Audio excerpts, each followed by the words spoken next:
இப்ப மதவாதத்தை பேசுவதற்கு திமுகவுக்கு யோக்கியதை இருக்கா, அருகதை இருக்கா? நான் கேட்கிறேன். இப்ப முஸ்லிம்களை ஏமாற்றக்கூடிய முஸ்லிம் லீக்னு ஒரு கட்சி வந்துச்சு. அவன் போய் திமுக சரண் அடைஞ்சான். அவன் 4 எம்எல்ஏவுக்கும் ஒரு எம்பிக்கும் நாயா கால நக்கிக்கிட்டு இருந்தான். அப்ப இந்த முஸ்லிம் லீக்ல போய் அவன் மட்டுமே அனுபவிச்சானா? கூட இந்த ஜவாஹர்ல பார்த்தார் தமுமுக ஒரு அமைப்பு, அது ஒரு அடிப்படைவாத பிரிவினைவாதத்தை பேசுகிற அமைப்பு. அதை பேசிக்கிட்டு இருந்தா பத்தாது, அதிகாரத்தை சுவைக்கணும். அப்ப என்ன பண்றது? மறுபடி முஸ்லிம்களே கிளர்ந்தெழுங்கள், திமுக நமக்கு எதிராக இருக்கிறது, இந்த முஸ்லிம் லீக் திமுகவுக்கு அடிமை கட்சியாக மாறிவிட்டது என்று சொல்லிவிட்டு இதே ஜவாஹிருல்லா, இதே அப்துல் சமது போன்ற இந்த அயோக்கியர்கள் எல்லாம் ஒன்று சேர்த்து நாம மனித மக்கள் கட்சின்னு ஒரு கட்சியை ஆரம்பிப்போம், நமக்கென்று ஒரு புது சின்னத்தை வைப்போம், நம்ம சின்னத்துல போட்டிட்டு சட்டமன்றத்தில் போய் பேசுவோம் அப்படின்னு சொன்னாங்க. இஸ்லாமிய மக்கள் சிந்திக்காத மக்களாச்சு.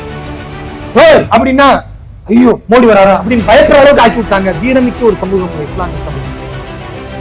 ஒரு பெரும் சமூகத்தை பயமுறுத்தி அதுல ஒரு சில இளைஞர்களை உருவாக்கி எவெல்லாம் இந்துத்துவாவை பேசுகிறானோ, எவெல்லாம் சனாதானத்தை பேசுகிறானோ, எங்களை போன்று யாரெல்லாம் தேசபக்தர்களாக பேசிக் கொண்டிருக்கிறார்கள் இப்படி கொள்றது